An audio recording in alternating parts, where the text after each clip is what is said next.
welcome to the Buccaneers Observer. This is Ralph Phillips, and today we're going to be looking at things I found interesting in the final week of the 2020 season. This is the Week 17 game against the Atlanta Falcons. This is part one of a multi-part series, and these are not all the plays of the game, only the ones where I found something interesting worth pointing out. These plays are in chronological order. These are not highlight plays or X's and O's, more as Jimmy's and Joe's. I like to show the little things that you won't see on the broadcast. Now, if you like this kind of analysis and discussion about the Buccaneers, check out our podcast with myself and Molly Babe.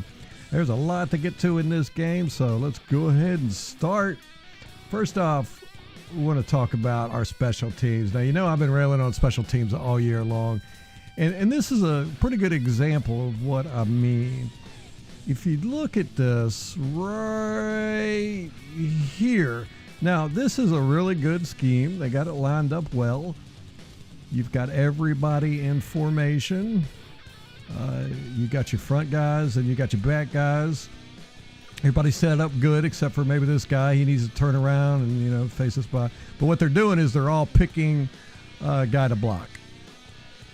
And they're set up good here. But the problem is in the execution. Now, I think it's right here, number 30, Keyshawn Vaughn. Keep an eye on him. He's supposed to be blocking. Nope. Wrong guy. Okay. Here he is. Keyshawn Vaughn. Keep an eye on him. Boom. Just gets blocked right out of the way. And 45, he's a linebacker. Keyshawn Vaughn is a running back. Now, Keyshawn Vaughn's going to have to block him quite a bit during the game probably, as he comes in the blitz. And Keyshawn Vaughn's back there is supposed to be protecting the quarterback. So this is not a good sign. Anyhow, 45 gets loose.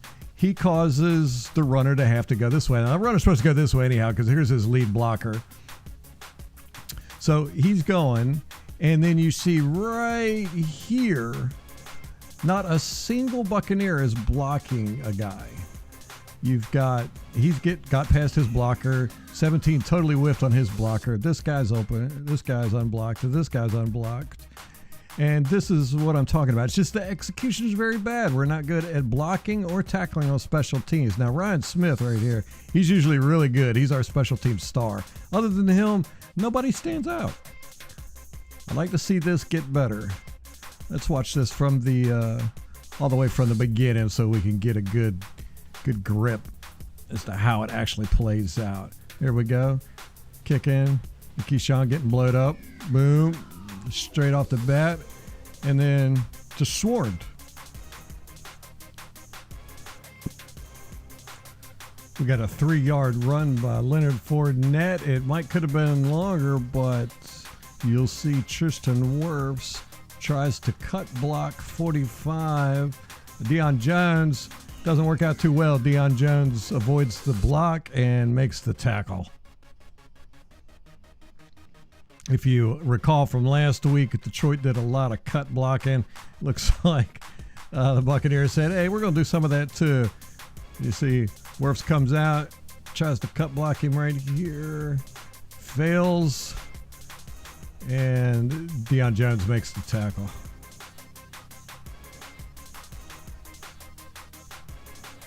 Okay, this is a nice little place. The designed screen to Rob Gronkowski.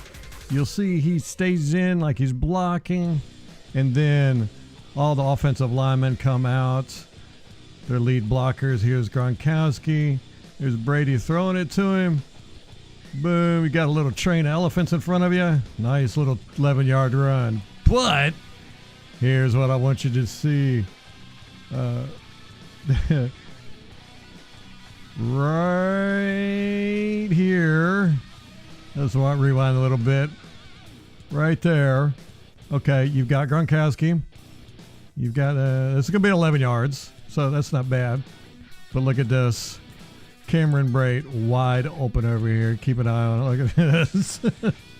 That would have been a little bit more than 11 yards, I think. Yeah, a little heartbreaking. But hey, got to get Gronk his balls. Now, it is plays like this that make you wonder if Atlanta is just totally incompetent or if they were trying to throw this game. Now, if you look, this is hard to read. What is this, man coverage or zone, right? We don't know. You know, you've got these three guys here. You've got these three receivers here. So you think, you know, it could be man coverage. You've got this here. It looks like it's man, but it could very easily drop back into zone. You know, these could drop back, blah, blah, blah. So what you want to do is you want to put somebody in motion. You know, you put the running back or Godwin in motion, see if anybody follows them.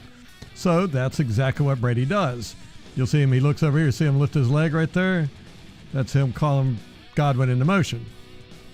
Okay, Godwin goes into motion. Okay, nobody's following him. You see, I think that's 22. Not real sure what his number is here. He starts to shift that away. So you think, okay, let's see how far he goes. But then a strange thing happens. The linebacker calls him to stop. Linebacker changes, tells everybody, and then guess who goes with Godwin? The linebacker. Aloaquan or whatever his name is. So you're like, okay, this is man coverage now. We know you got this guy's covering this guy. The linebacker is covering Chris Godwin, and 22 is going to end up covering him. Let's see, he's probably going to cover Gronk, and then one of these guys is going to cover Brate.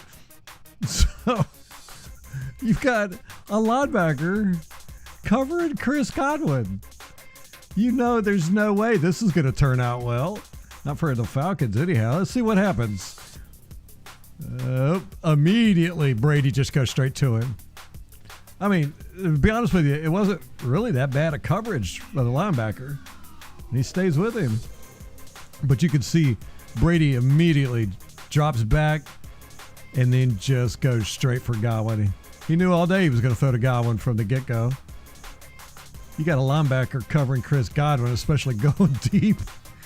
You're going to take Godwin all day long. And it worked out.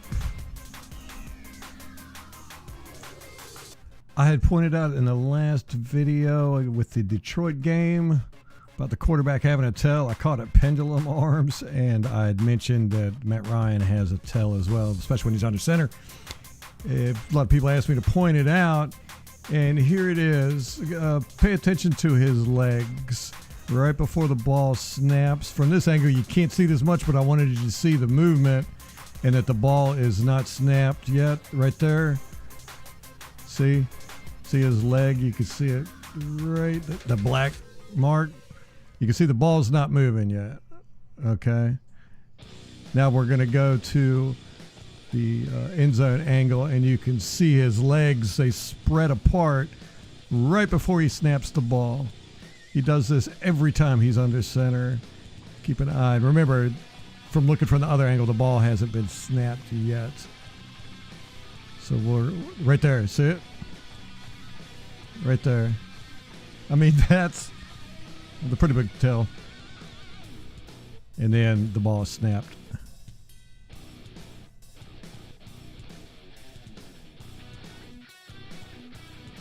Here's a pretty good move by 98 Nelson.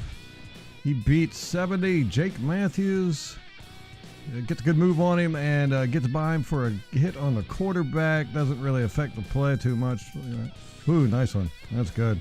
And then right here, David misses this tackle, allowing Ridley to get an extra 8 yards there.